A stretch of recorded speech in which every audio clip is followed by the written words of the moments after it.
Invités, bonjour.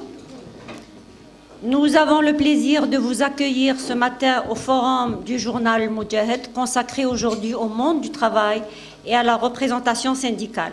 Je donne la parole à notre PDG pour un mot de bienvenue. Chers consoeurs, chers confrères, chers invités, marhaba bikoum.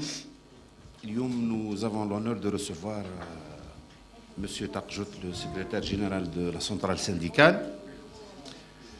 Juste avant de lui donner la parole, j'aimerais bien apporter une toute petite précision.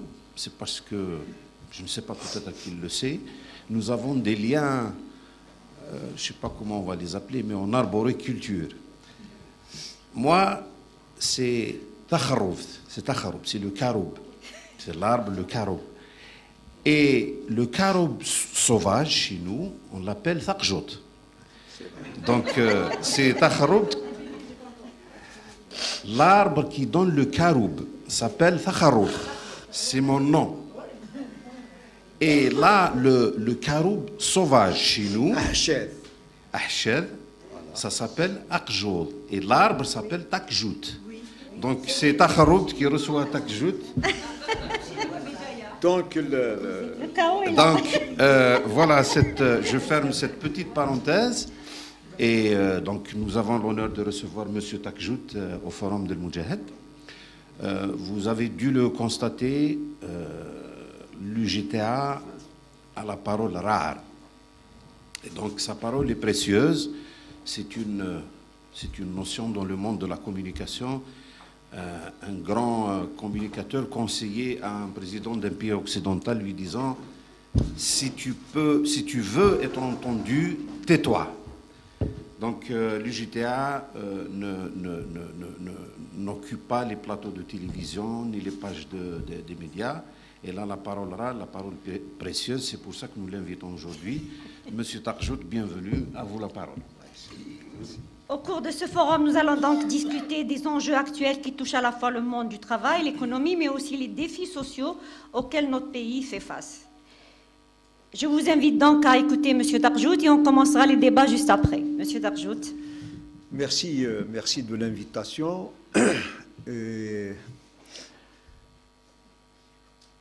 En réalité, ma venue, elle est liée à beaucoup d'événements ces dernières semaines. Des événements au niveau du monde du travail. Nous sommes en plein exercice, nous sommes en pleine effervescence organisationnelle au niveau de la centrale syndicale. Et nous avons eu le privilège aussi de rencontrer le président de la République sur des questions du monde du travail. Donc, c'est des événements assez enrichissants pour tout le monde. Ça veut dire que chacun de nous essaye de comprendre, de connaître un petit peu tout ce qui a été dit, tout ce qui a été abordé, discuté avec le premier responsable du pays sur la question du monde du travail. Mais pas uniquement cette rencontre, mais l'UGTA aussi vit des moments un petit peu de changement, d'adaptation très difficiles. La résistance au changement, beaucoup de personnes ne veulent pas changer, beaucoup de personnes ne veulent pas que les choses changent dans l'organisation.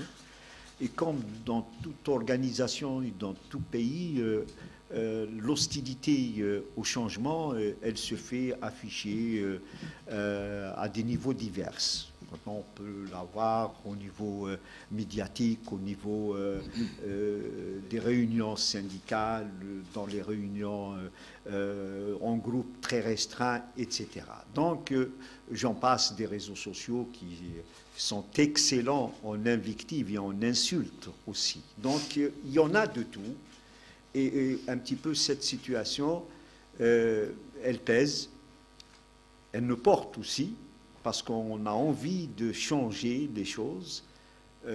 Personnellement, moi et d'autres camarades responsables, syndicalistes, on a envie de changer, on a envie de faire avancer les choses. Et donc voilà un petit peu, les questions ils sont d'ordre organique, mais ils sont aussi d'ordre à caractère social, professionnel, économique, et on en passe aussi à toutes les questions géopolitiques, y compris avec le président, on en a discuté d'une manière un peu plus vaste de la question du monde du travail, de la question économique, à partir de l'agriculture à l'industrie. Nous avons discuté aussi de l'espace social, la société, comment il va, comment elle fonctionne, comment elle avance. Et nous avons aussi discuté de la géopolitique. Quelles sont nos relations dans le voisinage, les problèmes que nous rencontrons, etc. Parce que rien n'est laissé un petit peu en marche. Toutes les questions semblent avec un intérêt, elles semblent tenir un intérêt important dans la société. Donc voilà un petit peu là où on voulait venir. Ça veut dire aujourd'hui, vous avez le côté social, le côté syndical, le côté économique, le côté politique. Et là, on discutera de tout ce qui a été dit. Maintenant, les grandes lignes sont là et les questions auront le plaisir d'avoir des réponses. Merci, Monsieur Tarjout. On va rester, sur le volet politique. Et ma première question est liée à l'actualité. Le président de la République a appelé à un dialogue national pour aborder les défis socio-économiques et politiques du pays. L'UJTA soutient et salue cette initiative, mais quel est le rôle que vous envisagez donner à l'UJTA dans ce processus de dialogue, M. Tarjout? Écoutez, l'UJTA, en tant qu'organisation syndicale, elle est imprégnée du dialogue social. C'est une tradition, elle discute, elle s'échange. Moi, depuis que mes connaissances syndicales, chez les Naafo, yani في الحقيقة في le monde du travail, c'est une organisation, un espace de discussion et d'échange et de confrontation des idées. Il n'y a pas une organisation qui est l'égalée. Ni dans les années 70, mes souvenirs en tant que jeune syndicaliste, je me trouvais autour du débat. Et il y avait un débat intense, il y avait un débat syndical d'hommes, de militants engagés.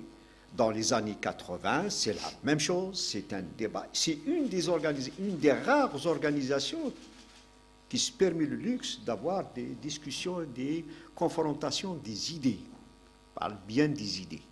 Aujourd'hui, c'est les intérêts, avec la différence. À l'époque. Maintenant, l'UJTA, aujourd'hui, elle est dans une phase de réforme, elle est dans une phase de changement, et on veut réintroduire ce débat à l'intérieur, le débat d'idées, les échanges entre syndicalistes pour faire avancer le monde du travail. Et c'est là où peut-être qu'on devient un point d'appui pour le dialogue national. Parce que le dialogue national, encore une fois, ce qui est demandé par le président est une très bonne chose, mais l'instaurer comme culture au niveau national, c'est autre chose. Ça veut dire qu'il faut qu'il y ait cette culture du dialogue social, et c'est à travers le dialogue national qui a un caractère politique, mais aussi social. Donc à travers le dialogue, c'est cette culture du dialogue qui va s'amener avec la concertation, qui n'a rien à voir avec le dialogue social ou le dialogue national, parce que le dialogue, c'est un réflexe culturel dans la société. On engage, on peut discuter dans un café, on peut discuter dans un bureau, on peut discuter. Ça veut dire cet échange, cette discussion, cette ouverture d'esprit est importante. La concertation est une autre chose, une autre culture qu'il faut introduire. Alors, par la suite, il faut aboutir à la négociation. La négociation, c'est de demander, il y a l'offre et la demande. Donc, voilà un petit peu le cadre de... Le dialogue social, ce n'est pas la concertation, et la concertation, ce n'est pas la négociation. Donc, il faut faire la part des choses. Le dialogue, c'est quelque chose, c'est une ouverture d'esprit, c'est culturel, C'est quelque chose qui doit nous animer tous les jours. Tous les jours, on peut discuter, on peut prendre un café, engager une réflexion d'ensemble. Une réflexion d'ensemble qui n'engage en rien. C'est de réfléchir, d'apprendre. Et c'est beaucoup plus un problème d'éducation aussi. Ça donne le sens que la société est éduquée, est capable de discuter de tout et de rien.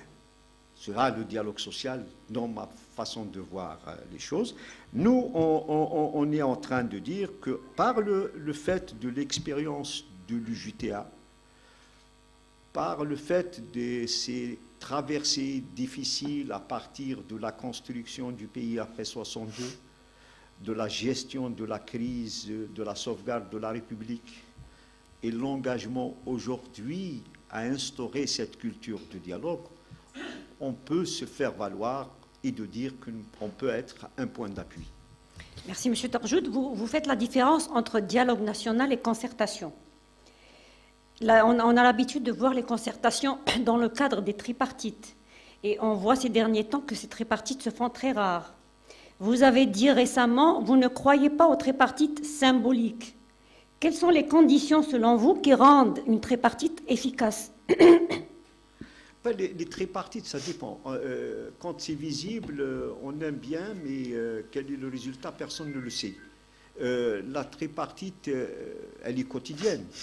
Je peux me retrouver avec le chef d'entreprise qui est à ma droite et avec l'inspection du travail qui serait à ma gauche, et on engage une tripartite parce que l'inspecteur incarne l'État, l'employeur, le chef d'entreprise, il incarne l'employeur en tant qu'employeur, et le syndicat que je suis, j'incarne le monde du travail.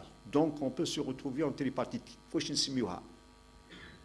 Quel cadre? Est-ce que c'est quelque chose? Nous, on a décidé ensemble de se retrouver autour d'un inspecteur pour discuter d'un plan social, pour discuter de la remise en marche de l'entreprise, etc. Mais c'est une tripartite, qu'on le veuille ou non. À la base, c'est une tripartite. Qu'est-ce qui est intéressant de plus? La tripartite la plus intéressante, c'est celle qui valorise un petit peu le sommet de l'ensemble des pyramides. Et ça, pour moi, si ça aboutit à un contenu, oui, parce qu'une tripartite nationale, elle doit aboutir à un contenu. S'il n'y a pas de contenu, ben, ça doit être une tripartite fantaisiste, on peut la qualifier comme on veut. Parce que c'est quoi au juste la tripartite? Qu'est-ce qu'elle doit donner? Qu'est-ce qu'elle doit aboutir? J'aimerais bien qu'on fasse un petit peu le bilan des tripartites passées. Est-ce qu'on a aidé les entreprises et les chefs d'entreprise? Est-ce qu'on a aidé le monde du travail? Est-ce qu'on a créé une synergie entre le monde politique, le monde économique et le social? Allons-en, discutons, parce que j'aimerais bien qu'on me dise oui, la tripartite, etc. Mais نحب نشوف نعرف la tripartite واش جابت. Elle n'a pas créé de synergie. Le politique, aujourd'hui, tout le monde le dit que la bureaucratie est pesante sur l'entreprise. Est-ce qu'on a réglé le problème de la bureaucratie? Pas aujourd'hui. La bureaucratie, elle a existé, ça fait exactement 60 ans. Elle existe toujours. Et elle existe toujours et elle existera. Est-ce qu'on a créé une synergie pour amortir, pour apaiser, pour aider les entreprises à avancer? Non. Est-ce qu'on a créé les conditions dans une tripartite de distinguo? Quelle est la part de l'entreprise publique et quelle est la part de l'entreprise privée? Aujourd'hui, on est toujours dans le clivage. Il y a ceux qui aiment le public et ceux qui aiment le privé. Il y a tous ceux qui... tout public, tout privé. Est-ce qu'on a réglé ce problème dans les tripartites? Ben non, on a tenu des tripartites. On a essayé et on a dit public-privé. Est-ce que vous croyez à ce qu'on appelle à cette... D'ailleurs, la dernière tripartite, dans mes souvenirs, et puisque nous avons la tripartite, la dernière, la décision a été prise de dire partenariat public-privé. De quel partenariat public-privé? on a demandé au privé de participer au capital du public, mais on n'a jamais dit au public de participer au capital du privé. Et Dieu sait qu'une entreprise économique, on peut avoir des problèmes dans le privé comme dans le public. Donc ça dénote quelque chose d'autre, ce n'est pas économique, c'est idéologique. De mon point de vue, quand on dit que le privé a le droit de prendre des parts dans une entreprise publique, et l'entreprise publique n'a pas le droit de prendre des parts dans le privé, ça veut dire que ce n'est plus économique, ça obéit à autre chose. Parce qu'économiquement parlant, quand il s'agit d'entreprises économiques, c'est le libre service. Il peut y avoir un privé qui demande l'aide au public, il peut y avoir un public qui demande l'aide au privé. Mais ce n'est pas le cas. Et jusqu'à maintenant, y compris cette question de prendre des parts dans le public par le privé, ça n'a pas fonctionné, ça n'a pas marché. Alors j'aimerais bien qu'on me dise des fois quel est l'intérêt de cette tripartite. Eh bien moi, la tripartite, je la conçois au niveau de base. Quand je suis avec un chef d'entreprise, pour moi, c'est une bipartite employeur-syndicat. Et quand il y a l'intervention de l'État, ça devient une tripartite entre l'État, syndicat et employeur. Et si on ne commence pas par apprendre à travailler et à vivre au niveau de la base, au niveau de l'entreprise, ça veut dire qu'on ne peut pas aboutir à grand-chose dans les grandes tripartites nationales, au haut de la pyramide pratiquement économique ou la politique ou la syndicale. Parce que moi, la tripartite nationale, c'est le couronnement d'un travail de tripartite à la base. Bien. J'ouvre les débats pour mes consoeurs et mes confrères qui veulent poser des questions. Oui, le micro. السلام عليكم، صباح الخير. أنا عبد الحكيم أسابع صحفي بيومية النصر، ولكن بما أنني في إجازة اليوم بعثوني يعني نمثل المنظمة الوطنية للصحفيين الجزائريين اللي ترأسها سي سليمان عبدوش، ويبلغ لكم التحية ويطرحوا مجموعة من التساؤلات حول يعني عديد من القضايا النقابية على السيد طقجوت. أولا نحن منظمة مهنية، ولكن نتوجه باش نتحولوا إلى تنظيم نقابي. سيد طقجوت، السيدة العربي طرحت سؤال مهم جدا، وحتى الإجابة تاعك كانت ذكية ومهمة حول مسألة الثلاثية. الثلاثية ربما كانت في يوم من الأيام من الثمرات اللي خرجت بها الاتفاقية الجماعية تاع قطاع الإعلام. احنا مازال نمشي بالاتفاقية الجماعية القديمة اللي كانت خرجت عن الثلاثية. اليوم السؤال مطروح، هل يمكن العودة يعني إلى تنظيم ثلاثية أخرى باش تديروا اتفاقية جماعية للقطاع الخاص؟ هل يمكن يعني تديروا خطوة للأمام، ومثل ما احنا عندنا اتفاقية جماعية الآن ومن خلالها تحسنت الأجور تاع الصحفيين، وما نروحش بعيد يعني في هذا الأخر. زملائنا في القطاع الخاص يا مسيو طقجوت يعانيوا الصحفيين في مؤسسات يعني إعلامية، يعانيوا ظروف اجتماعية ومهنية مزرية للغاية، وهم بحاجة إلى لفتة من السلطات العمومية، من التنظيمات النقابية سواء عمومية أو خاصة، ربما عمل جماعي، باش يحاولوا يروحوا باش يديروا اتفاقية جماعية ينتشلوهم من الوضع اللي راهم فيه. إلى اليوم كاين صحفيين منذ سنوات يخلصوا مليون، وهذا واقع مؤسف. مليون وش يدير بها؟ نعم نعم نعم. هذا هو سؤالي، هل يمكن يعني تبلوروا عمل هذا مشترك مع ربما النقابات المستقلة مع في إطار ثلاثية باش تحاولوا تدفعوا نحو يعني بالورط ويديروا اتفاقية جماعية؟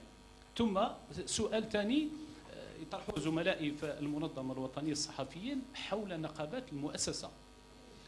نقابات المؤسسة، الفروع النقابية تاع الجيتية في المؤسسة كاين للأسف بزاف ما يخدموش خدمتهم، مجرد يديروا بطاقات يجمعوا الاشتراكات. البعض مريحين بين قوسين المصطلح الجزائري المعروف راكده وتموجي، ما يديروا والو. بعض المؤسسات ربما ماشيه مع الاداره، وهذا لمسناه مؤخرا في احدى المؤسسات الاعلاميه. كاين 7 صحفيين تعرضوا الى طرد تعسفي، وبفضل يعني ربما مجهودات تاعنا تاع نقابه او المنظمه الوطنيه للصحفيين رجعناهم لي بوست تاعهم.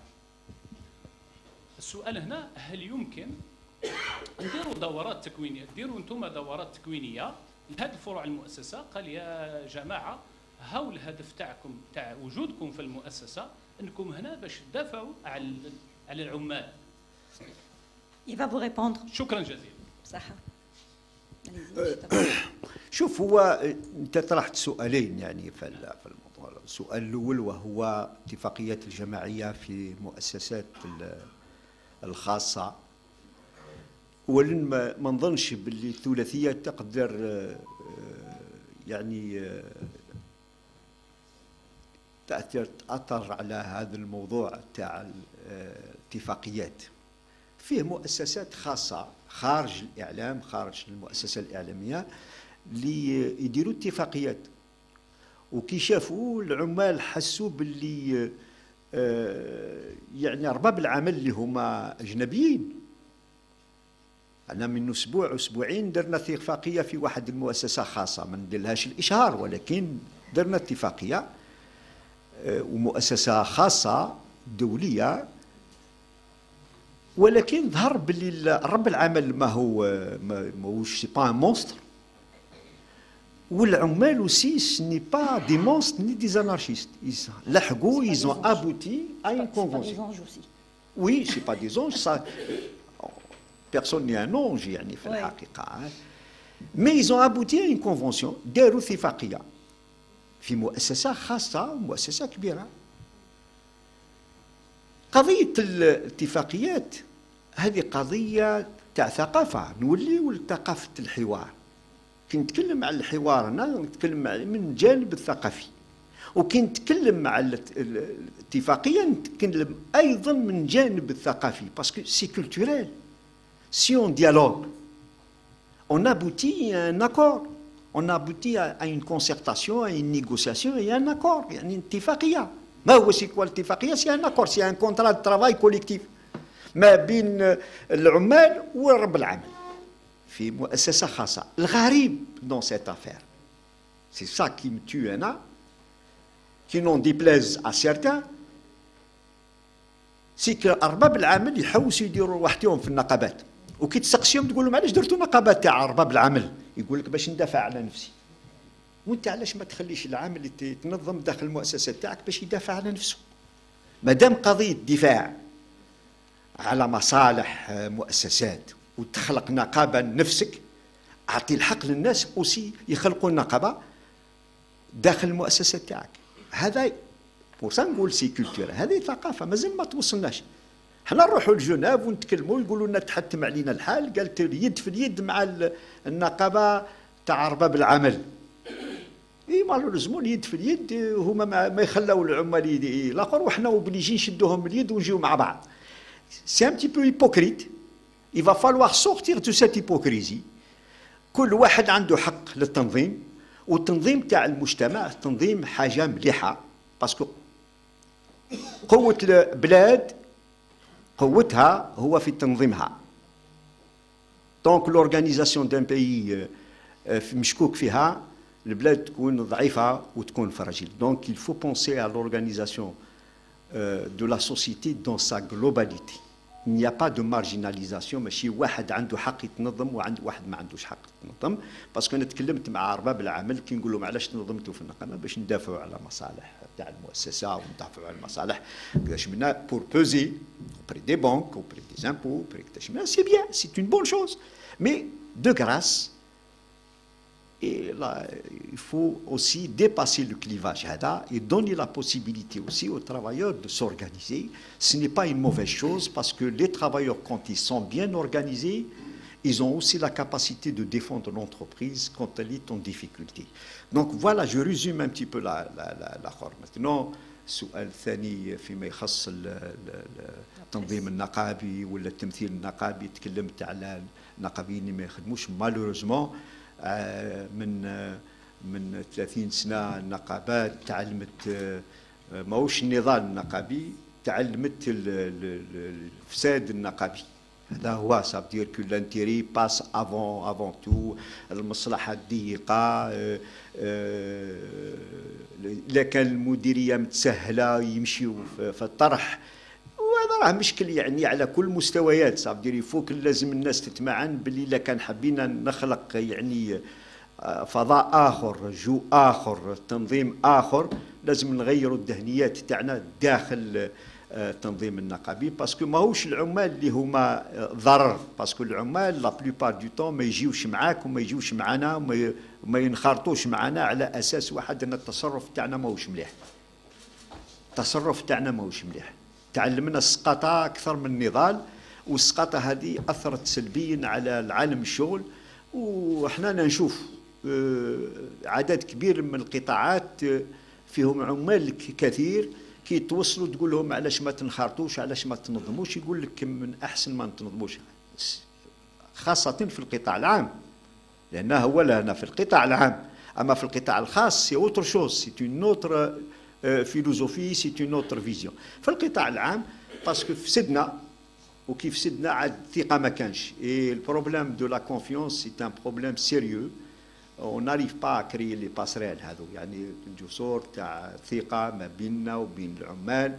كي يشوفونا افيريست، كي يشوفونا فساد، كي يشوفونا بياعين، كي يشوفونا ما عندناش كلمة، كي يشوفونا ايتسيتيرا ايتسيتيرا. هذا هو الشيء اللي الاخر. دونك باش نعاود نرجع الثقة هذه ما بيننا وبين العمال، لازم يكون فيه عمل يعني، والجديه في العمل والمواقف ايتترا ايتترا. مي سي سا لو درام دو لورغانيزاسيون. هذا هو لو درام دو لورغانيزاسيون. Moi, je n'ai pas le droit de ne pas dire la vérité. C'est un mal qui ronge un petit peu le monde du travail dans le public, parce que le privé اليوم ما عندوش، ما تحسش بالتمثيل، وما عطاولوش حق باش يتنظم، وما عطاولوش حق باش يتمثل. هذا الساعة اللي رانا نمشيو ونديروا فيه مؤسسات خاصة، بعض من المؤسسات نديروا فيهم نقابات، وراهي تمشي نورمالمون، الفونكسيونمون يمشي نورمالمون ايتترا. بار كونت في الببليك لا تريشري خذات الاخر. شوف هنا داخل الاتحاد العام، داخل الهياكل تاع الاتحاد العام، إلا كان صاحبي ندير لك بيفي، ولا كان قريب ليا في الدوار ندير لك بيفي، ولا قريب ليا في الحاشية ندير لك بيفي ونحطك ايتترا. اي سا سو ريبيركوت دون مانيير دراماتيك على العالم الشغل. Ça veut dire il faut qu'on sorte, permettre à ce que les gens viennent. ما كانش اللي يجي من البعيد ولا من القريب باش يدخل، ماهوش. دونك فوالا سي ان مال. هذا يعني مشكل تراك خربت فيا يعني شويه، باسكو من نوض الصباح وانا نشوف هذا المشاكل. نزيد نخرب فيك شويه، مسي Tarjout. Est-ce que cela veut dire, excusez-moi, est-ce que cela veut dire, d'après ce que vous dites, que les libertés syndicales ne sont pas très respectées chez nous, monsieur Tarjout? C'est pas que les libertés maintenant sur le plan des lois, nous avons les meilleures lois. Qu'est-ce que vous voulez? Mais maintenant c'est cette compréhension envers l'application des lois qui me pose problème. Ça veut dire quand on est chef d'entreprise, ma foi, un chef d'entreprise, il incarne beaucoup de choses à mes yeux. Il incarne beaucoup de choses à mes yeux. Mais faire dans la restriction de la liberté, ça me pose un problème. C'est un problème de compréhension. Encore une fois, c'est culturel, c'est un réflexe. مازال يقول لرب العمل، est-ce que vous croyez, puisque vous me titillez un petit peu, est-ce que vous avez vu un chef d'entreprise واحد يكري une entreprise يقول لك ماشي تاعي؟ Il y a que chez nous, quand on crée une entreprise يقول لك تاعي، ها ماهوش تاعك. Elle tombe dans le droit de la collectivité. ماهوش تاعك.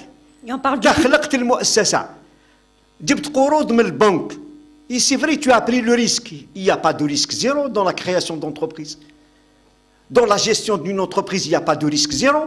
Tu prends un prêt bancaire, tu crées une entreprise et tu as oublié que le prêt bancaire, c'est l'argent des épargnants, que ce soit des entreprises publiques, que ce soit des citoyens, etc. منين جات هذه؟ كيفاش تقول تاعي؟ موش عيب كلمة تاعي ماهيش تاعك. المؤسسة كي تخلق ماهيش تاعك. Et cette conception encore culturelle. C'est l'abus, oui.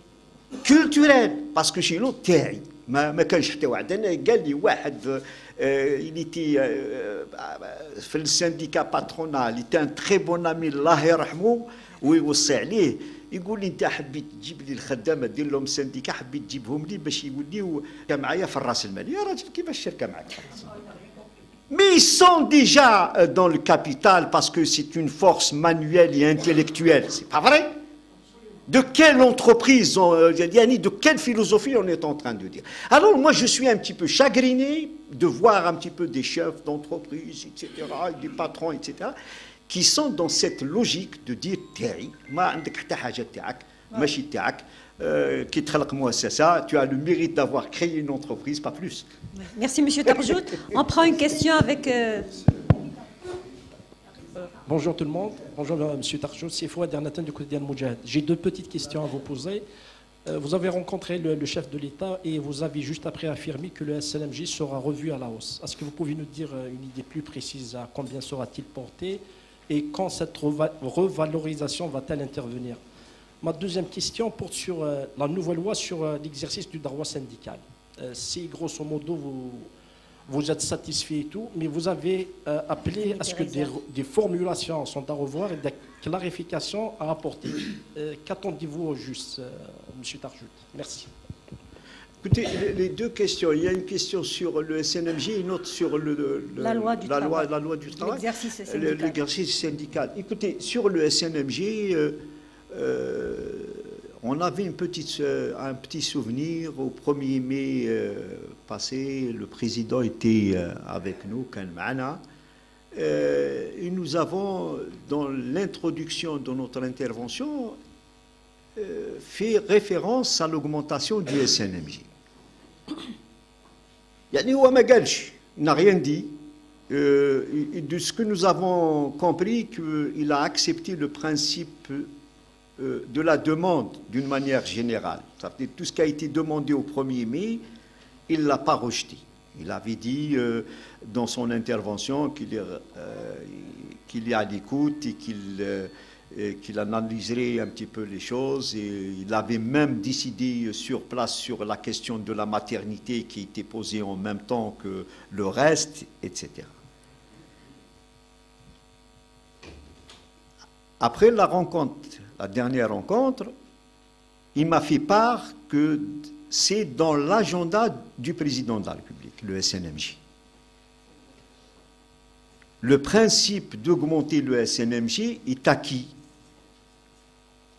Mais l'agenda, il est là, et c'est à lui de décider le moment, le contexte, etc. Mais sinon, il a décidé, il a pris la décision de dire que maintenant, il faut revoir le salaire minimum. Voilà un petit peu la réponse ici. C'est de dire que c'est dans l'agenda, c'est acté et ça va se faire. Maintenant, quand c'est un problème de timing. Moi, je pense qu'il a à choisir son propre timing.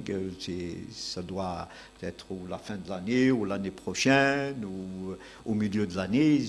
C'est à lui de décider. Mais notre satisfaction, c'est d'avoir eu une réponse positive sur la question de l'augmentation du SNMJ. Bien, il a parlé aussi de la loi. Oui. Sur la loi, moi j'ai dit qu'il faut des clarifications, oui. Lesquelles ou les clarifications, il y en a beaucoup.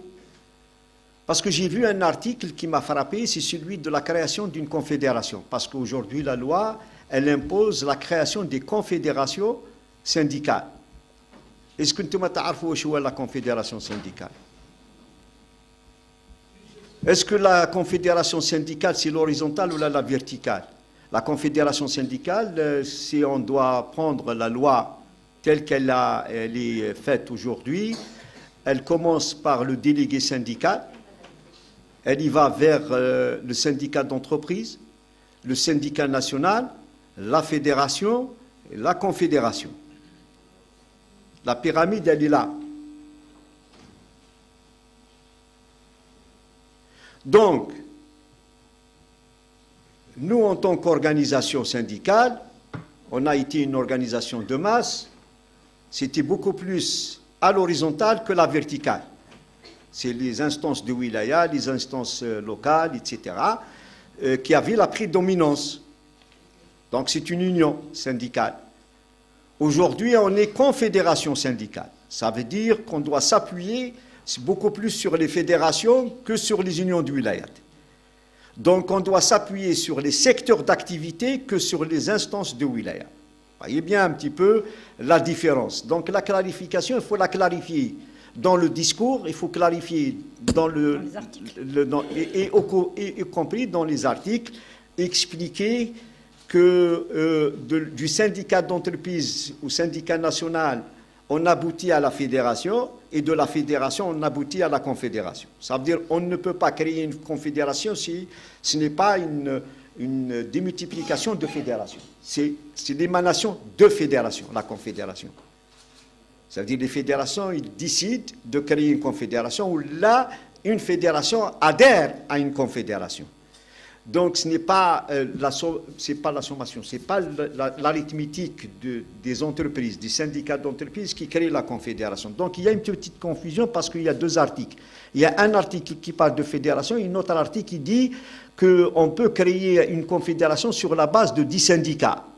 Et je trouve qu'il y a une contradiction. On ne crée pas une confédération avec 10 syndicats. Par contre, on crée une confédération avec 3 ou 4 fédérations. Vous avez participé à la confection de cette loi, M. Tarjout? Non.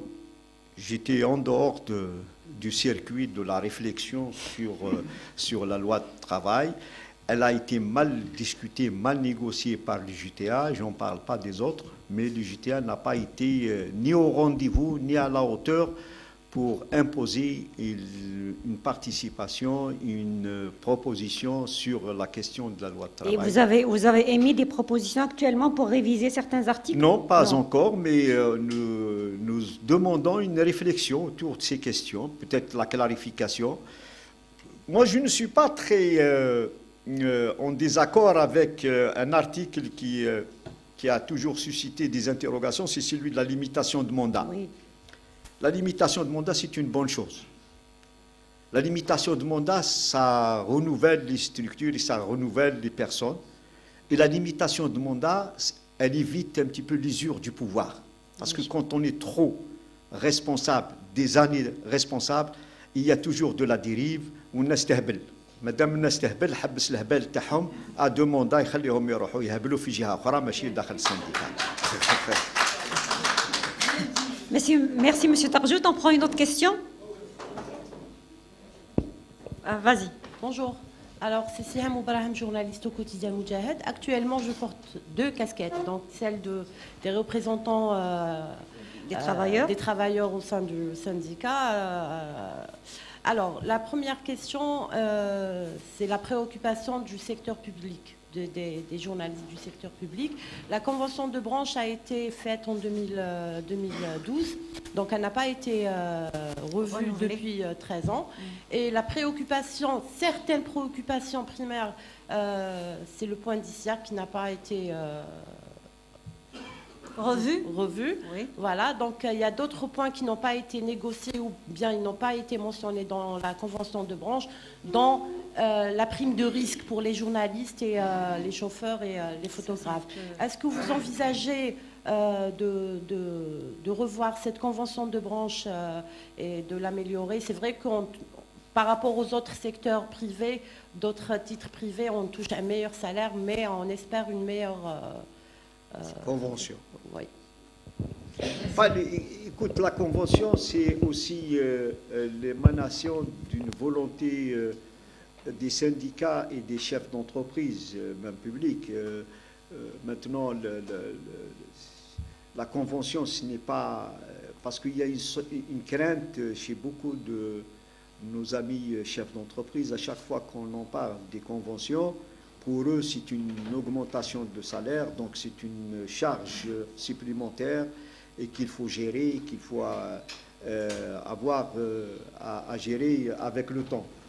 Or que la convention, elle englobe beaucoup d'articles et elle englobe un petit peu la relation de travail entre le salarié et l'employeur. C'est beaucoup plus ça. Ça veut dire que ce n'est pas... des fois, on bloque les négociations de convention à cause de la question du salaire, parce qu'on a uniquement le salaire. Et moi, je trouve, j'ouvre une petite parenthèse, parce que vous me permettez de le faire, ce qui est dramatique chez les syndicalistes et qu'on ne retrouve pas dans les conventions, c'est le côté moral de la chose. Parce que le syndicat, il défend l'intérêt moral et matériel. Donc, on a une excellence, on est très excellent dans la négociation du matériel, mais on n'est pas excellent, on est inefficace dans la négociation côté moral du travail, tout ce qui est moral au niveau du travail. C'est quoi moral travail? C'est l'espace de l'entreprise. C'est quoi ce qui est moral dans le travail? C'est l'épanouissement du travailleur à l'intérieur de l'entreprise. Combien de salariés aujourd'hui qui aiment aller au travail? Combien de salariés qui se réjouissent le matin en se levant, en allant vers le travail? Pas beaucoup. Combien de travailleurs qui aiment travailler et ne pas parler de retraite proportionnelle et anticipée? Combien? Ça veut dire aujourd'hui, on a beaucoup plus des travailleurs qui veulent fuir le monde du travail parce qu'ils sont fatigués, ils sont lassés, le moral abîmé. Tout ça fait que les syndicats ne s'imprègnent pas de cette question, ils ne la discutent pas, or que c'est une prérogative qui est la leur. C'est dramatique aujourd'hui. Tous les syndicalistes, sans exception, ils ne voient que du vent. Pipo, ce n'est pas leur problème. مراجعت مريضة ما يحوسوش يفهموا، مرضت في المؤسسة ما يحبوش يفهموا، المورال لومبيرن ما يحبوش يفهموا، elle a pris une maladie psychiatrique mais يحبوش يفهموا. Et ça c'est quotidien. C'est quotidien. C'est peut-être un manque de formation, Monsieur Tarjout? Un manque de réflexe en premier, parce qu'il est dit dans le préambule syndical, quand on vient, on dit le syndicat défend le côté moral et matériel. Côté moral, personne n'a posé la question de c'est quoi le côté moral. Oui. Il commence où, il se termine où. La pression est un problème syndical. Absolument. Le harcèlement est un problème syndical. Faire des statistiques sur le mal qui ronge le travailleur dans l'entreprise est syndical. Et tout ça n'est jamais porté par les syndicats. Alors, ma foi, la convention, il faut l'ouvrir.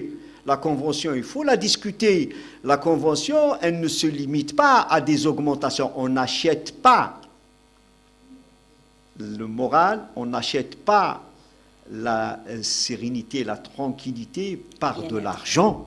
Parce que si je vous donne 200 000, je vous donne 300 000 dinars par mois et votre morale est abîmée, vous rentrez à la maison abîmé, cassé, تقولي لي ماذا بيا لو كان ينقصوا لي ونحوس نتهنى ونرتاح شويه باسكو كي تولي مريضه تروحي عند طبيب مهلوكه كذاش من الناس الرجل ولا المراه كيف دونك la question a dit, il faut qu'elle soit portée, il faut qu'elle soit discutée, il faut réapprendre à discuter et à négocier des espaces de tranquillité, de sérénité. Comment?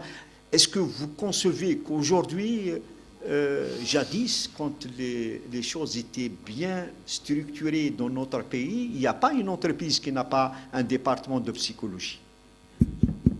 Pourquoi? Pourquoi les psychologues? Pourquoi les psychologues? Et bien évidemment, pour la prise en charge de tout ce qui est atteint moralement. Donc il y avait aujourd'hui, il n'y a pas dans les grandes entreprises, il n'y a pas dans les moyennes, il n'y a pas dans les petites, il n'y a pas. Ça veut dire que donc il y a des questions qui sont là, qui sont posées. Laquelle? Je décide à votre place et je vais imposer à votre chef d'entreprise d'ouvrir les négociations.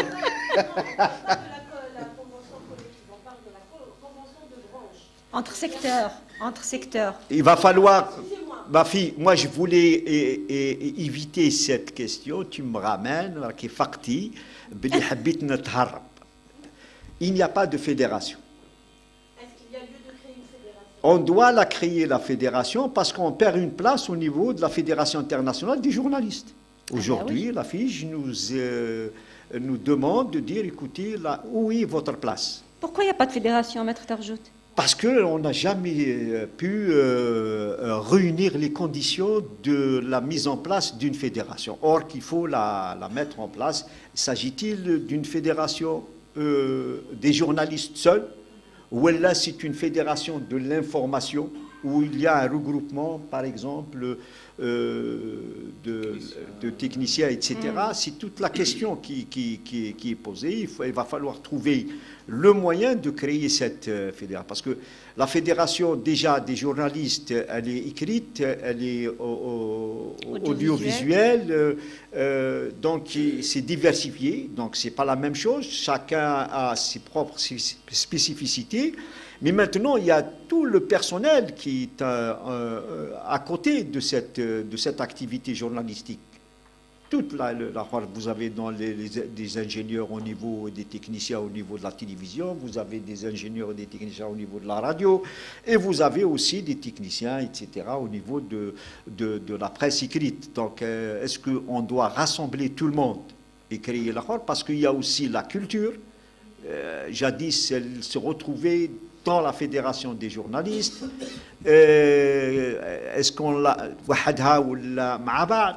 C'est des questions et malheureusement, comme on n'a pas le temps... Est-ce que la réflexion est engagée déjà? Oui, et elle est engagée. Et j'avais demandé au département organique, Abdelrahman, il est là, je lui ai dit de réfléchir un petit peu à cette question parce que nous avons un noyau, il est là, le comité est là.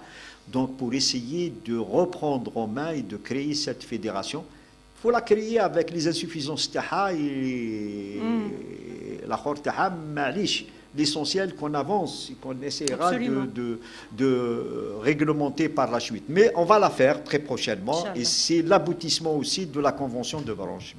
On prend une autre question. Bonjour, M. Tarjout. Oui. C'est Farid Bouhia du journal Moujahid. On est à quelques jours de la célébration de la création de l'UJTA.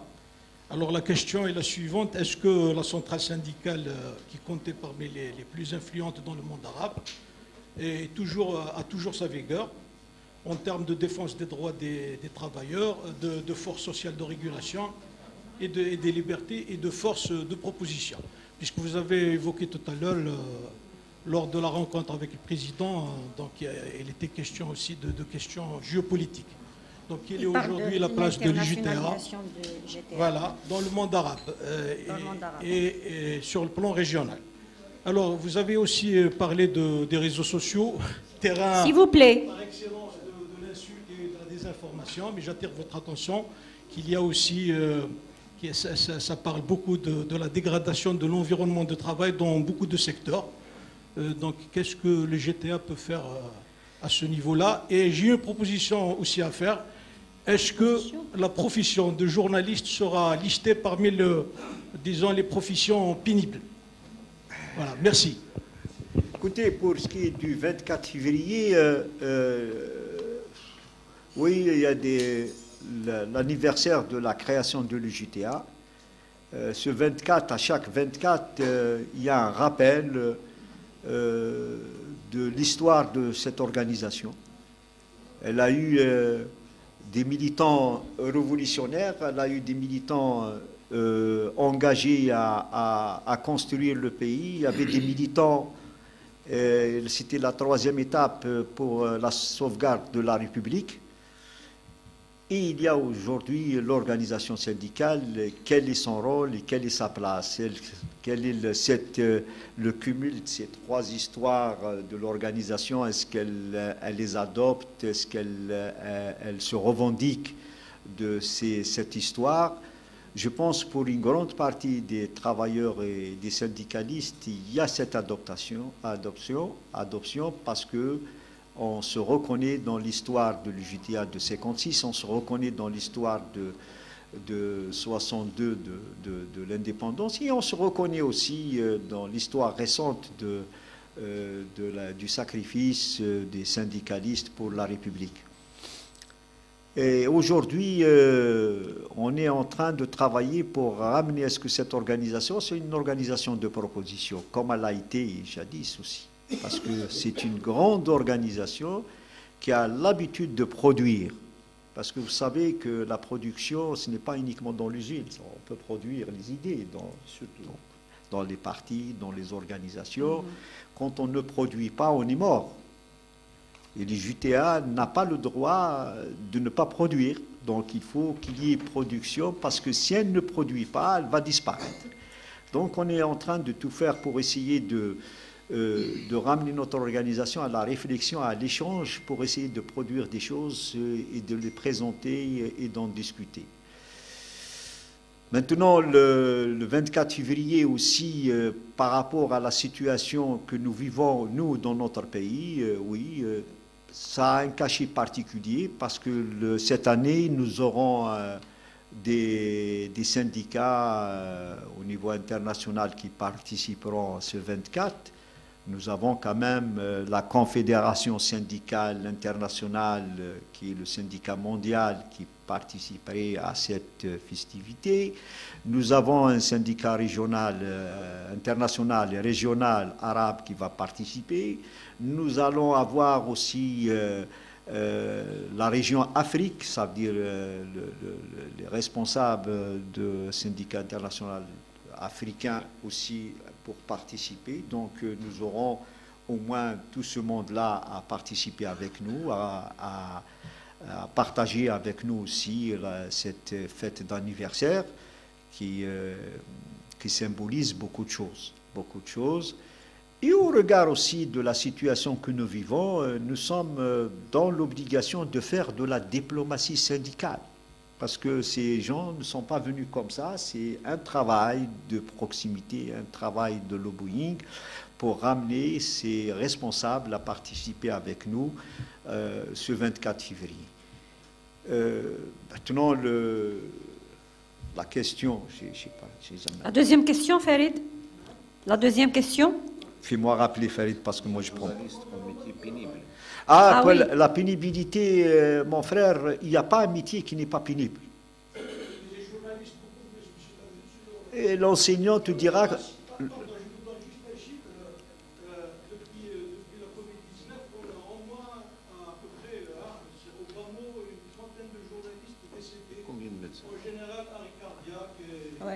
Oui, ça, moi je dis qu'il n'y a pas de métier pas pénible. Ça veut dire maintenant la définition de la haute pénibilité, qu'elle soit psychologique ou physique, oui, il faut la déterminer, mais tous les métiers sont pénibles. Même si on reste 24 sur 24 sur une chaise, c'est pénible. Mais, actuellement, la discussion est autour... La pénibilité. Mais maintenant, la haute pénibilité, qu'elle soit morale ou physique, parce que j'ai vu que le président a pris en charge les enseignants. Oui. Moi, je lui ai fait part un petit peu d'un travail que nous avons fait, et on peut déterminer quelles sont les hautes pénibilités dans d'autres secteurs d'activité qui méritent d'être regardés. Peut-être les journalistes, peut-être les gens qui travaillent au sud, aussi ceux qui ont des rotations de travail de nuit, que ce soit... Il faut définir ce qu'est la pénibilité. Nous avons déjà un travail qui a été élaboré depuis quelques années. Le mérite revient à mes prédécesseurs qui l'ont initié, qui l'ont mis en place. Et aujourd'hui, on peut tirer profit de ce travail, de ce contenu. Bien, merci. Une autre question? Oui. Il y a déjà quelqu'un? Oui. Bzef, 3 petites questions, bzef.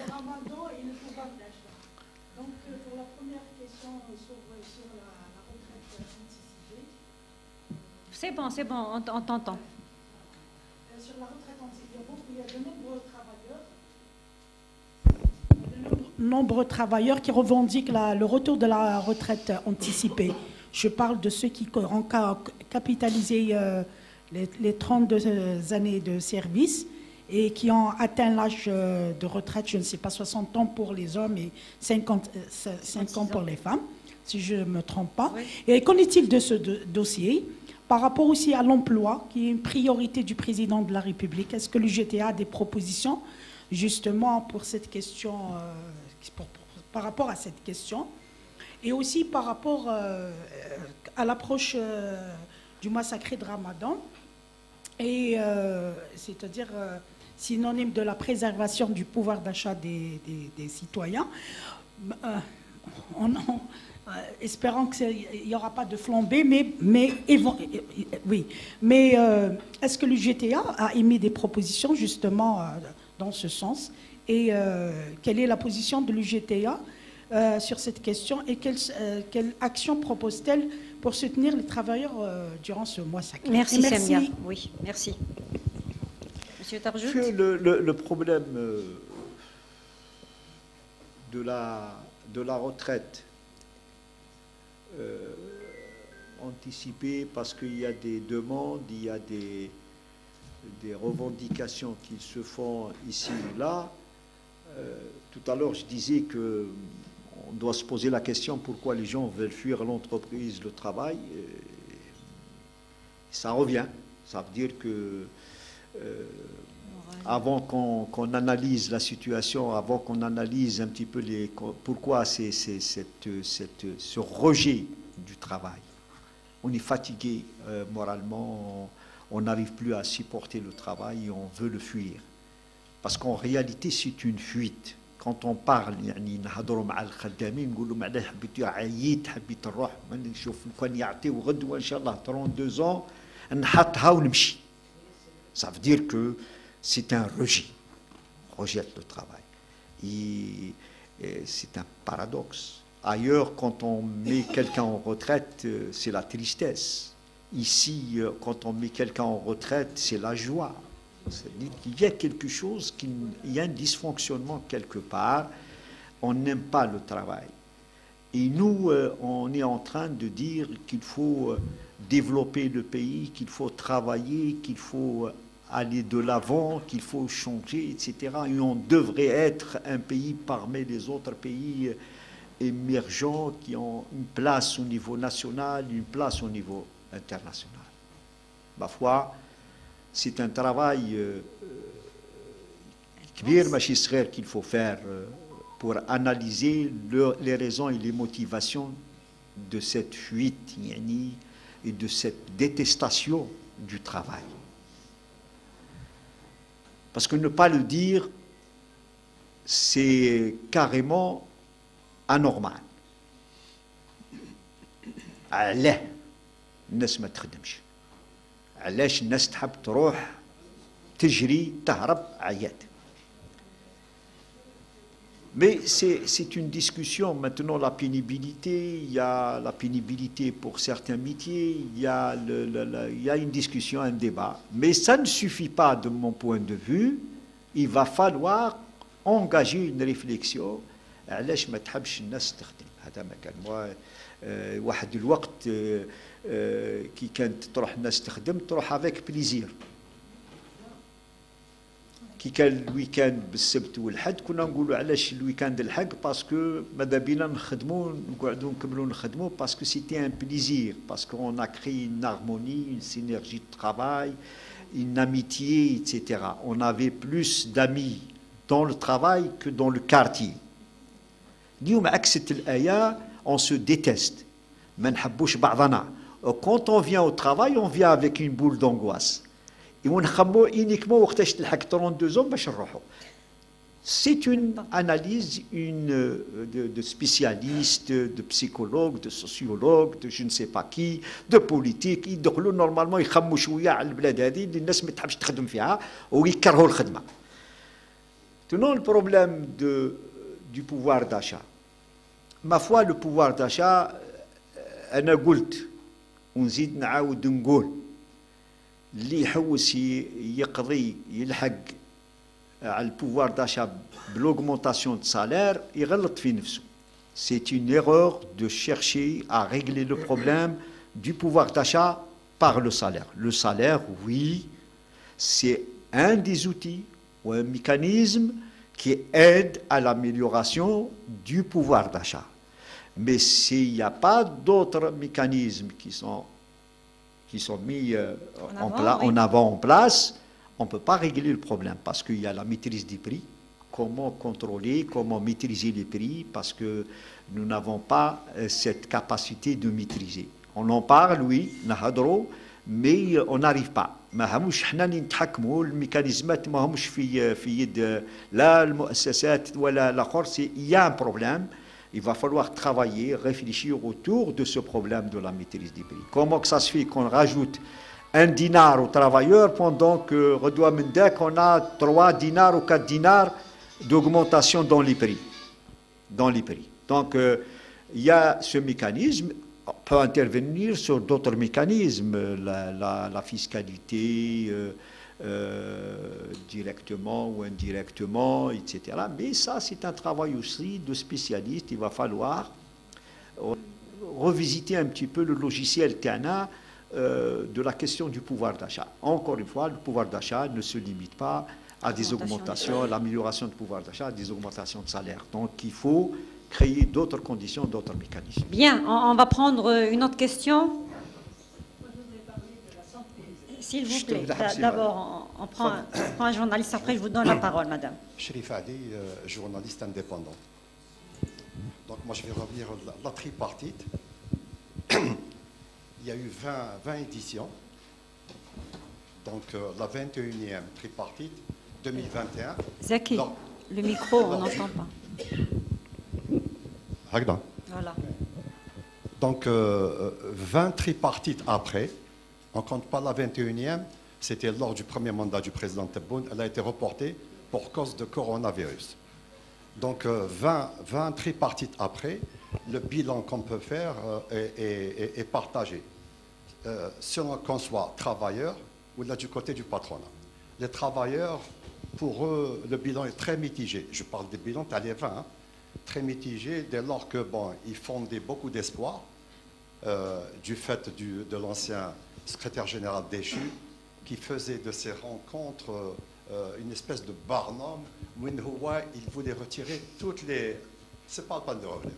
Il agissait pour qui l'on sait. C'est pas la peine de revenir. Donc du point de vue des travailleurs, les 20 tripartites passées, très mitigées, à part peut-être le fameux article 85, si je m'abuse, relèvement du SNMG, mais sinon, ça a toujours été pchit, la montagne accouchée d'une souris, comme disaient les travailleurs à l'époque.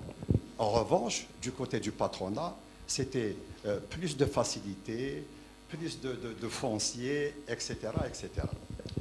Donc, c'est le décor. Maintenant, le problème focal, c'est l'UGTA en elle-même, comme partenaire justement de cette tripartite. N'ayons pas peur des mots. Les gens maintenant, à l'ère du pluralisme syndical, veulent voir d'autres syndicats être associés justement à ces tripartites. C'est mon qui m'a habité, mais comme partenaire syndical, l'UGTA, j'allais dire contesté, à juste titre. Bekri, quand il n'y avait pas le pluralisme, on a très bien fait le pluralisme. D'ailleurs, la loi syndicale a été examinée au dernier Conseil des ministres. Et donc, est-ce que vous êtes éventuellement favorable à l'élargissement de la représentation syndicale dans le cadre de cette tripartite qui reste, n'en déplaise à ceux qui ne veulent pas un outil de dialogue et de concertation? Est-ce que vous êtes favorable? Ou bien, vous allez faire votre, je ne pense pas, la fameuse réplique de l'ancien secrétaire général déchu qui disait à propos des syndicats autonomes qu'ils étaient la deuxième épouse de l'UGTA. Et je termine avec ça. Le président de la République, il est... Je pense que c'est lors de votre entrevue, vous n'avez pas retenu, j'ai lu dans la presse. Il est pour la tenue de la tripartite. Il a dit un 8 mai. Et dans le mai, il a listé justement une présence de syndicats forts et représentatifs. Ça veut dire que la prochaine, vous ne serez pas seul. Donc il y aura, Inch'Allah, madame. Quel est votre sentiment là-dessus? Non, mon sentiment, moi, j'en fais pas une histoire, peut-être à l'instar de certains camarades syndicalistes de l'UJTA qui cherchent à rester seuls et à demander au pouvoir public de les laisser continuer seuls. Moi, je ne suis pas partisan d'être seul. Moi, je suis pour la compétition syndicale. Je n'ai rien à craindre de l'émergence syndicale, de confédérations syndicales, pourvu qu'on arrive à respecter les lois de la République. C'est tout. Moi, je suis partisan du respect des lois. Qu'on n'essaye pas de fragiliser ni de catalyser les uns aux autres. Non. Je préfère encore la compétition, oui. Celui qui est capable d'apporter un plus, marhaba. Celui qui peut travailler et ramener un plus, marhaba, et pourquoi pas. Et ça va nous permettre aussi de faire notre mea culpa, notre autocritique. Et pourquoi pas. Et si nous sommes syndicats depuis des années seuls, et aujourd'hui, on n'est plus seul.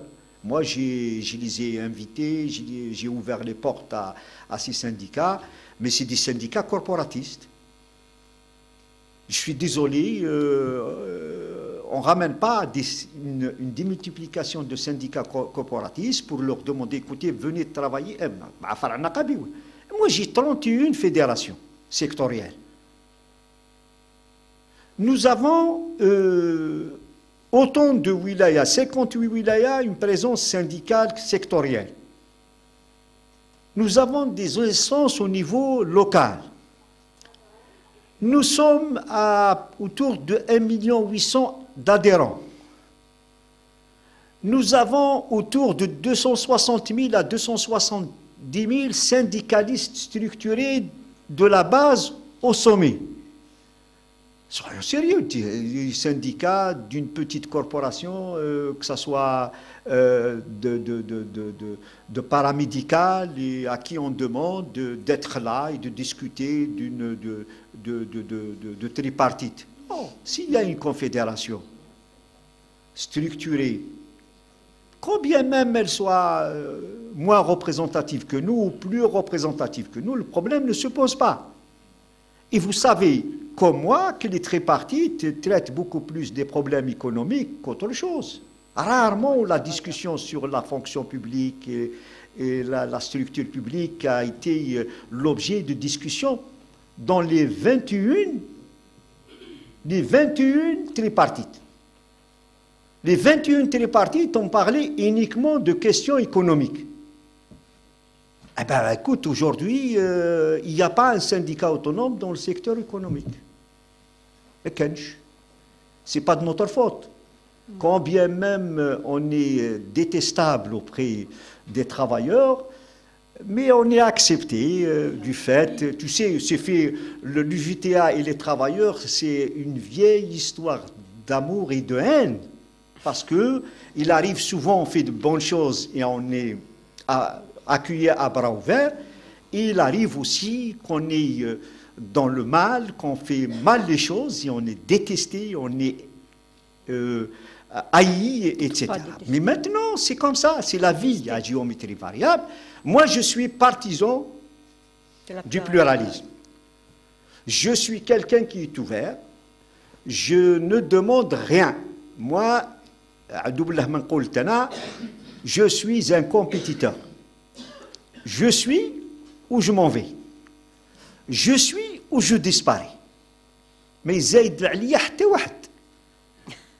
Donc les syndicats, marhaba bihom, ils s'organisent, qu'ils viennent, on est là, Inch'Allah, on crée une culture autre que celle que nous avons fabriquée récemment, parce que ça fait une vingtaine d'années maintenant qu'on fait mal les choses.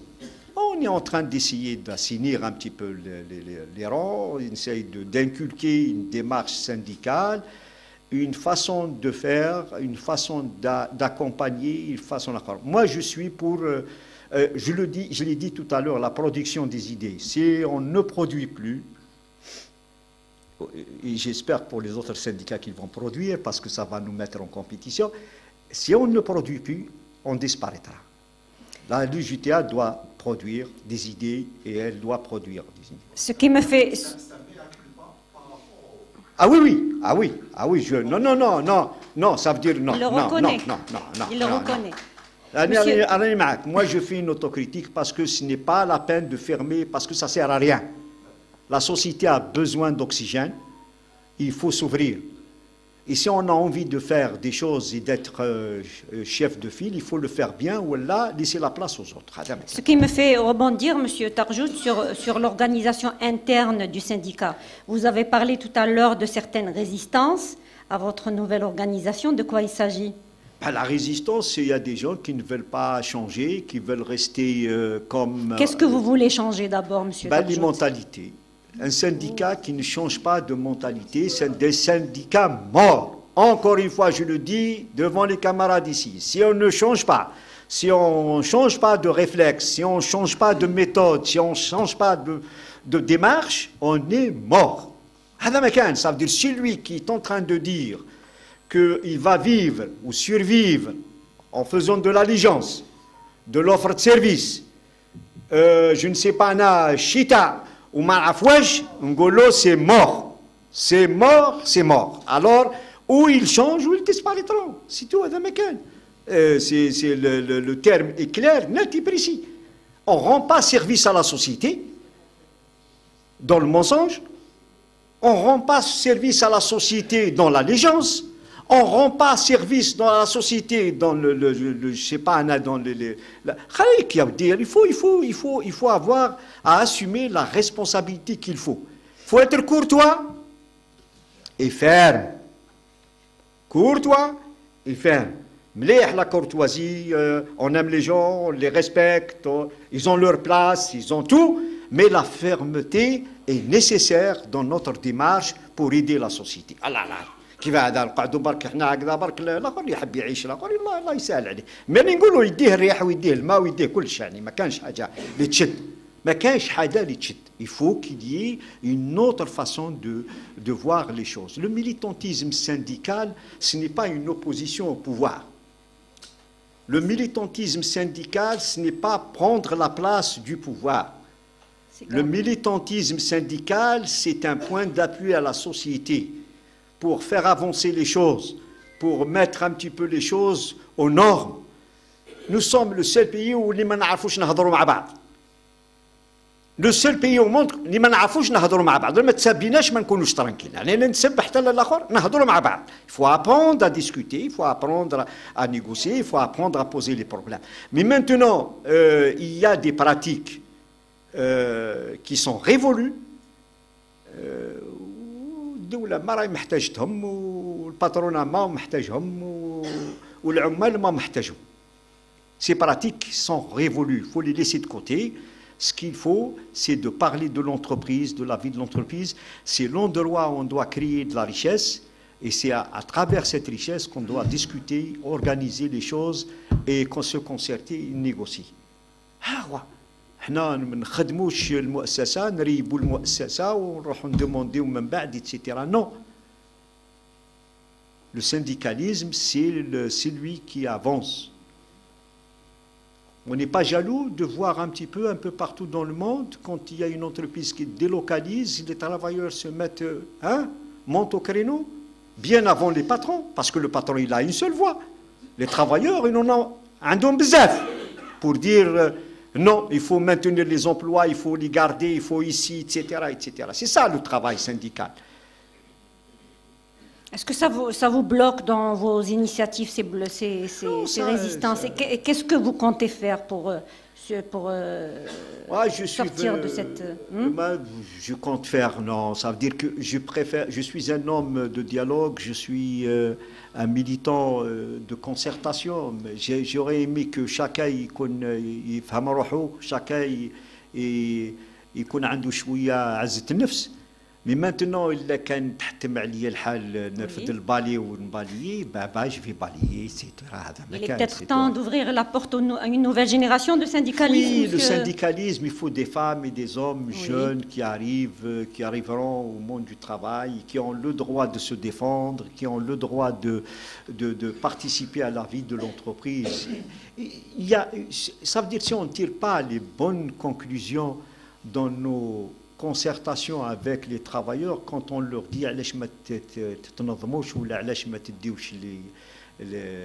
vous n'adhérez pas, l'adhésion est devenue une sorte d'hostilité. Les gens sont hostiles à cette adhésion. Ils ne veulent pas adhérer. Pourquoi? Parce que vous savez, madame, Oui. il n'y a pas pire chose quand vous trahirez la confiance. Et le syndicat est lié à uniquement une chose, c'est la passerelle de la confiance. On n'a pas autre chose. C'est quoi le syndicalisme si ce n'est pas la confiance? Et cette passerelle de confiance, si elle est cassée, si elle est abîmée, eh bien, ça ne marchera pas. كيفاش واحد يدير فيك ثقة يقول لك اهدر باسمي وانت دير الثقة هذيك في الجيب وتروح تهدر باسمك انت وتخلي الاسم تاعك وعطاك ثقة. Il t'a mandaté le mandat, le respect du mandat. Quelqu'un qui vous mandate, qui vous demande de parler en son nom. كيفاش انت تروح ديتورني للاخر وتروح دير حوايج وتروح تريقلي حوالك وتروح جو نسي با كوا وهذاك اللي مونداتك خليته في الطريق وما هدرتش عليه etc. Et cette trahison de la confiance, elle est fatale et elle porte préjudice à l'organisation syndicale. Tout se résume à la confiance. Et aujourd'hui, les jeunes, quand ils sont là, s'ils n'adhèrent pas, s'ils ne viennent pas, s'ils ne s'engagent pas, parce qu'ils ont vu, ils ont le sentiment de la trahison. غير تجي ليه تبيع له كارطة تعطي له كارطة يقول لك أنت خداع.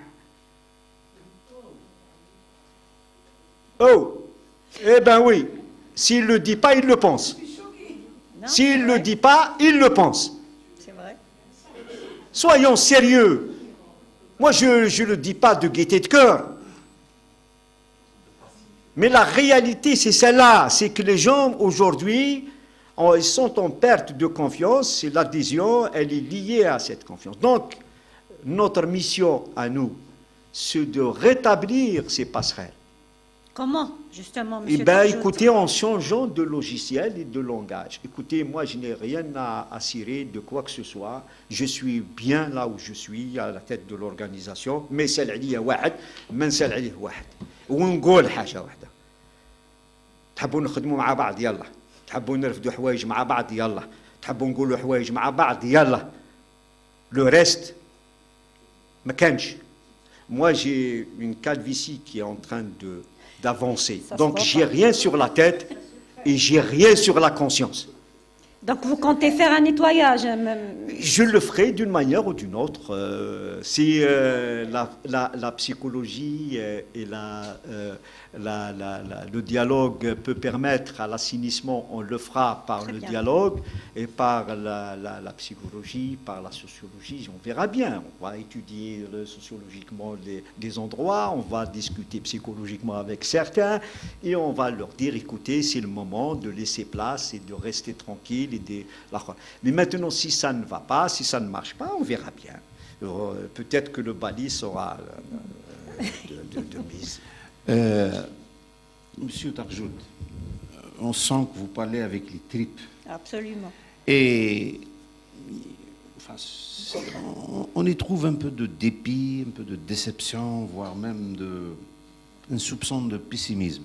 Mais, je dis bien, mais il y a cette volonté d'instaurer un dialogue, une culture de dialogue, des passerelles, d'ouvrir ce chantier, grand chantier de la confiance.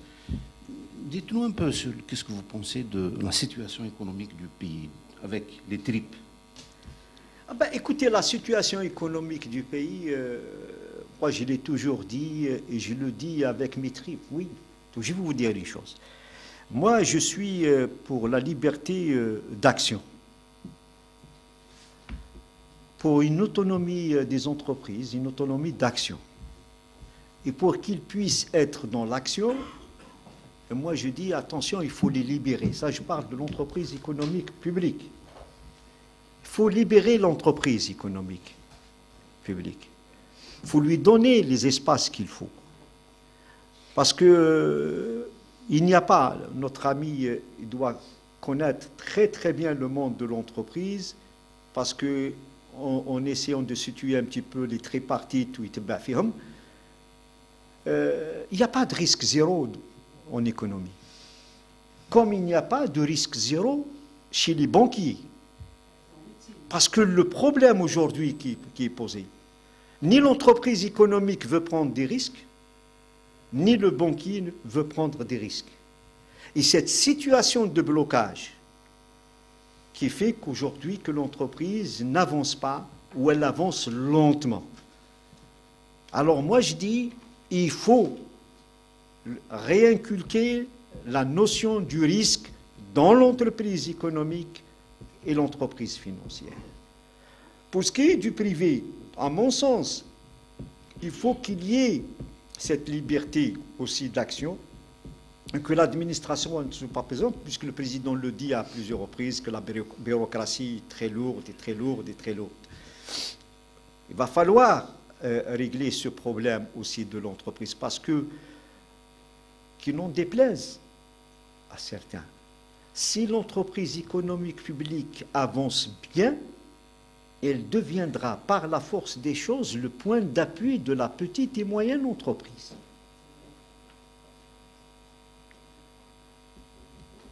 La deuxième chose qui me tient à cœur sur cette question, c'est l'organisation de ces entreprises. Moi, je suis partisan de l'organisation patronale par secteur d'activité. Aujourd'hui, ce n'est pas par secteur d'activité. Il n'y a pas de grande fédération sectorielle patronale. Il y a des confédérations, oui, mais c'est l'arithmétique d'une entreprise à une autre, d'une activité à une autre. Or, ce qui est recherché aujourd'hui, c'est créer ces fédérations sectorielles à même d'intégrer les confédérations. Moi qui est issu d'un secteur industriel, c'était le textile, etc., j'étais jaloux quand j'allais en Turquie ou là en Tunisie de voir une grande fédération patronale du textile et de l'habillement. Une vraiment grande fédération qui pèse lourd sur l'espace économique. On n'avait pas ce genre de truc ici. J'aimerais bien une fédération dans le liège, dans le bois, dans le plastique, dans l'industrie d'une manière générale.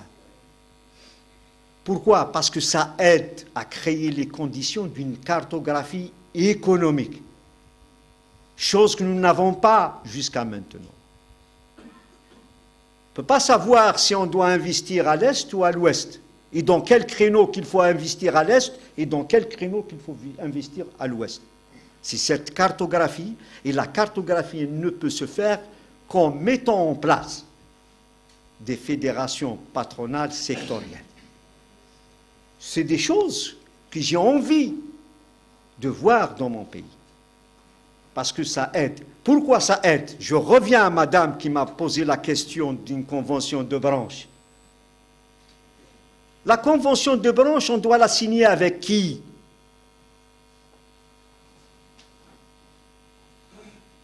Avec qui?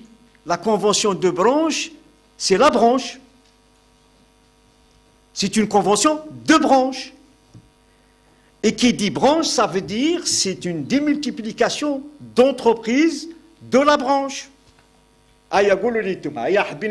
Convention de branche. Avec qui on doit la négocier? Avec qui? Nous n'avons pas de fédération patronale, parce que c'est avec une fédération patronale sectorielle qu'on négocie une convention de branche. Et pourquoi on la négocie avec une fédération et pas avec l'État? On ne négocie pas avec l'État.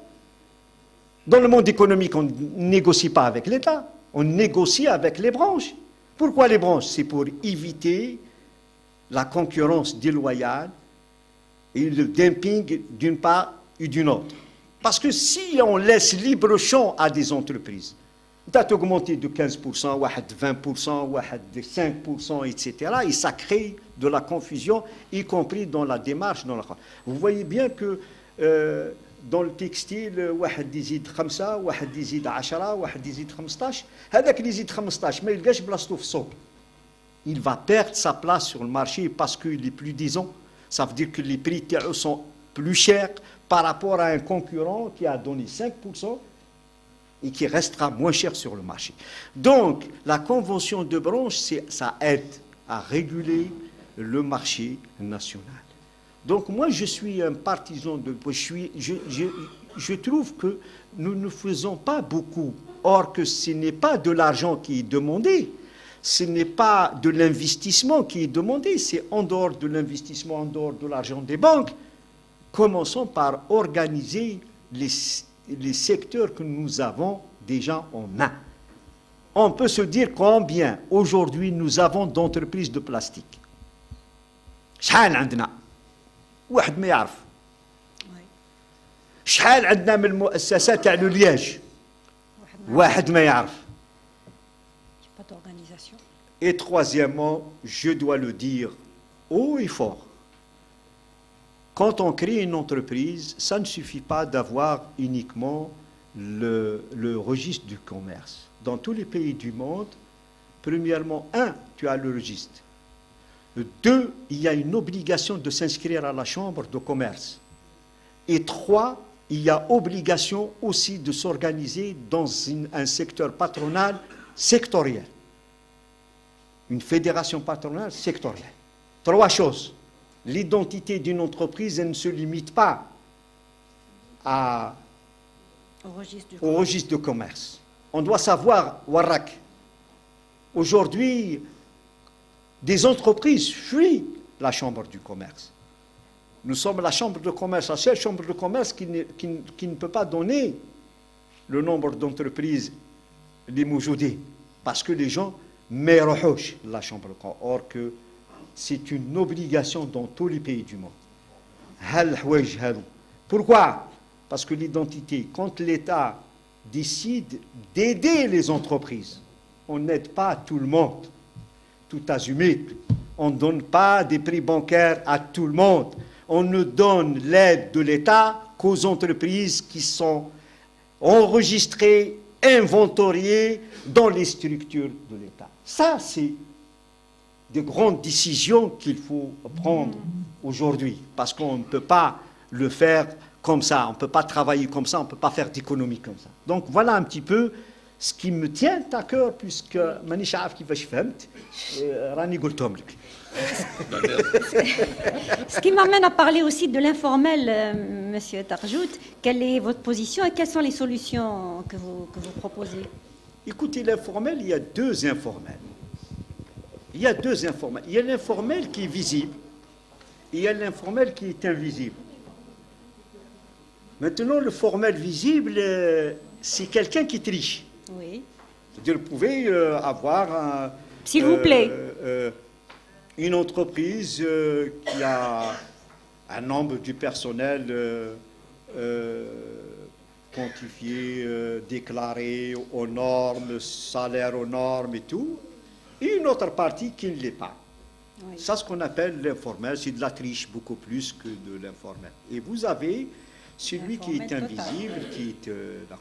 Moi, je pense que la seule chose qui peut aider à la décantation du formel et de l'informel, c'est l'organisation. J'étais en train de le dire tout à l'heure, c'est cette organisation qu'il faut mettre en place et vite. Et l'exigence qu'on peut mettre à l'entreprise pour être dans la chambre de commerce, dans les organisations patronales, etc. Vous savez, il y a l'informel, celui qui peut devenir formel facilement quand il voit qu'il y a la confiance, qu'il y a de l'aide, qu'il y a de l'accompagnement, que l'État est très réceptif à ce qui est formel, l'aide qu'elle peut apporter. Et là, les entreprises peuvent changer d'avis. Mais l'informel restera l'informel, ça veut dire toujours, ça veut dire il y a ceux qui ne viendront pas, ceux qui ne seront pas dans le formel parce que c'est comme ça, ils vivent comme ça, etc. Mais maintenant, je pense que les espaces publics qui sont occupés, les magasins qui sont occupés, je vois qu'on ne fait pas beaucoup d'efforts de contrôle. Vous avez une pizzeria, il y a 2 ou 3 salariés. Est-ce que quelqu'un leur a tapé à la porte pour dire, écoutez, le registre d'Al Khaddamine, Hatehouli, est-ce qu'ils sont enregistrés, est-ce qu'ils sont déclarés, est-ce que dans une pizzeria, or que dans tous les pays du monde, vous avez et le policier et celui du commerce et celui du travail. كداش منا يدخل داخل خويا يعطيني الروجيست تخدم كيفاش راك تخدم كيفاش راك توصي يقول لك ما تمش مول الحانوت ما تمش مول البيتزيريا ما تمش الريستوراتور ما تمش كداش منا alors il se trouve que les salariés payent les impôts et payent la fiscalité sociale pour tout le monde et quand on va à l'hôpital on se retrouve pêle-mêle tous celui qui est déclaré et celui qui n'est pas déclaré donc moi mon avis il faut mettre de la rigueur et dans le contrôle, etc. Il faut que les gens payent, etc. Je vais vous raconter une petite anecdote que j'ai eue de quelqu'un qui met Allah yarhamou.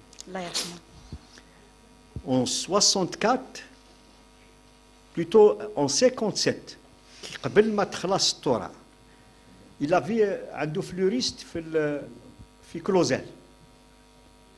يحكي لي قال لي خرجت 2 pots de fleurs et j'ai pris quelques 20 ou 30 cm de plus que le carré اللي يخلص عليه. قال لي جا المكاس صباح يقولوا له المكاس صباح تاع لي زامبو يجيب معاه الكارطابل ويجي يعطيك تيكي وينحي لك 5 دينار ولا 4 دينار ولا.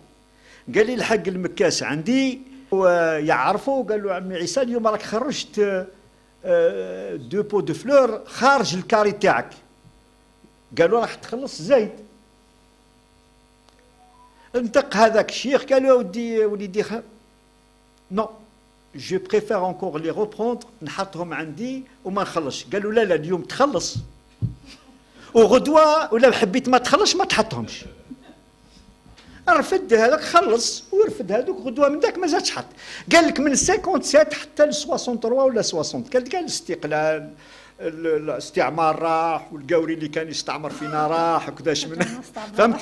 الور جا قال لي خرجت اونكور لي بو ديت قال لك واحد المتر هكذا حطيتها قال استقلال باسكو ذاك النهار في الاستعمار دا 20 سنتيم من بعد الاستقلال دا 3 متر ولا حط لي بو فلور. قال لي جا المكاسي لي فونو الجيريان جا ليه قال له عمي عيسى قال له راك تخلص زيد.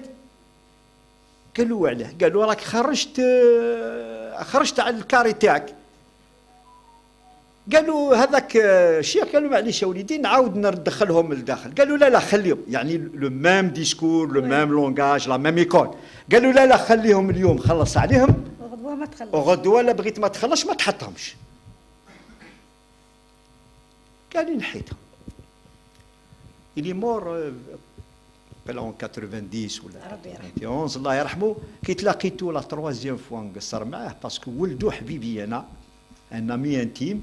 كي تلاقيتو قلت له عمي عيسى كيفاه من 20 سنتيم متر ونص ولا 2 مترات كيفاه لحق. قال لي دوك الله رديت اكثر من 10 مترات وسقمتها وكذاش منها ما قال لي حتى واحد. دونك جو سوي اون تران دو دير سي سون لو لاكسيزم سي سون لو ليسي aller si on veut mettre à contribution tout le monde l'égalité devant l'impôt. l'égalité devant l'impôt ماهوش غير الخدام حتى الحانوت تخلص حتى الحوايج واحد اخرين يخلصوا. Voilà un petit peu je voulais. Merci monsieur Tarjout, on va prendre les dernières questions. Vas-y. وي ما تقولي لي والو انت ما ردلكش. ما ردش عليك. لا سونتي خليها ما خاطيني شوفي طبيب.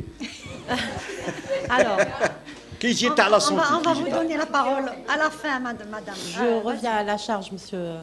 Alors, vous venez de poser une question selon laquelle avec qui on va négocier la convention de branche.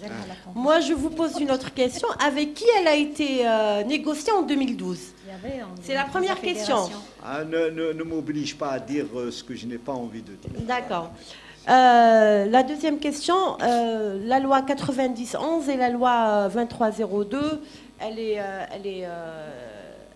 est destinée à la fonction publique. Donc il y a certaines fonctions, il y a certaines sociétés économiques qui ne dépendent pas de la fonction publique, dont Sonatrach, Moudjahed, la division et tout. Donc est-ce que vous envisagez ou bien est-ce qu'il y a un projet de créer une loi qui sera destinée à ces sociétés? Et la loi, elle est pour tout le monde. Oui, elle est pour tout le monde, mais il y a certaines clauses qui ne sont pas destinées à... Quelles sont les clauses qui ne sont pas destinées au public et privé? Je ne sais pas. Il y a peut-être que c'est compréhensible. augmentations de salaire. Les augmentations de salaire sont négociées dans les entreprises par rapport à la richesse, Absolument. par rapport à la plus-value d'une entreprise. On ne peut pas demander l'accord. Par contre, dans la fonction publique, si le trésor public, c'est par rapport à l'inflation, par rapport au pouvoir d'achat, il y a des paramètres qui sont calculés pour la fonction publique. Par contre, l'économique, c'est une négociation. On n'a pas encore terminé. Une négociation directement. Le reste, qu'est-ce qu'on peut avoir, Yannick? Quelle est la part qu'on doit avoir dans la loi? Nous avons un problème, les détachements par exemple. La question des détachés, du détachement dans la fonction publique, c'est tout à fait normal que la fonction publique ne donne pas le détachement avec solde. Et je le comprends. Parce que tous les postes sont budgétisés. Quand un enseignant il devient titulaire, c'est un enseignant. Demain, s'il est détaché, ça veut dire qu'on va payer quelqu'un pour un poste qui n'est pas occupé. Il y a des risques. Parce que si on doit le remplacer, c'est un doublement de salaire. Donc, il y a un problème. Dans la fonction publique, c'est compréhensible que le détachement ne soit pas rémunéré. Par contre, dans les conventions de branche, on revient à la branche, dans le secteur économique, c'est aussi la volonté des deux parties. Quelle est la nécessité? S'il s'agit d'une grande entreprise où il est nécessaire d'avoir un délégué parce qu'il doit se déplacer, il ne doit pas rester en place, etc., c'est possible. On peut lui donner ce détachement. Et il y a donc des entreprises qui sont des entreprises sur place, statiques, structurées sur place. Il n'y a pas nécessité de détachement. Ça veut dire que c'est lié à la négociation entre les deux parties. Ça, c'est le propre de Parlement, tous les syndicats. Moi, j'avais des amis à FO dans la fonction publique. Un jour, j'ai été voir une amie qui était secrétaire générale. هي secrétaire générale, هي le membre du bureau, هي secrétaire تاع. Elle faisait le tout. Je lui dis alors qu'est-ce qui se passe? Vous n'avez pas d'assistante, vous n'avez pas de truc, etc. Elle dit la fédération ne peut payer qu'un seul salaire. C'est la fédération qui paye, qui prend en charge le salaire de la secrétaire générale. Mais comme elle ne peut dégager qu'un seul salaire, il n'y a que la secrétaire générale qui était là et qui faisait tout. Donc, c'est aussi, il faut réapprendre à faire du syndicalisme, réapprendre à recruter, réapprendre à avoir des adhésions et avoir des ressources financières pour répondre à cette situation. Si une fédération est importante, elle peut détacher 2 ou 3. Si elle n'est pas importante, elle n'est pas importante, elle ne peut pas prendre en charge un seul détaché, il n'y aura pas de détaché. Donc, la question syndicale, si on veut son indépendance, si on veut être indépendant, ne pas penser à calculer est-ce que l'employeur vous paye un salaire pour un détachement ou la fonction publique vous paye un salaire, parce que c'est lui qui paye les musiciens décide de la musique. Merci M. Tarjout. Je vais vous poser une dernière question pour clôturer les travaux de ce forum. Si vous adressez un message à un jeune travailleur aujourd'hui, qu'est-ce que vous lui dites, M. Tarjout? Écoutez, qu'est-ce que je lui dirais? C'est quand il est salarié, quand il rentre dans le monde du travail, moi je pense que la première des choses, il faut qu'il soit à même et dans la capacité intellectuelle à s'organiser.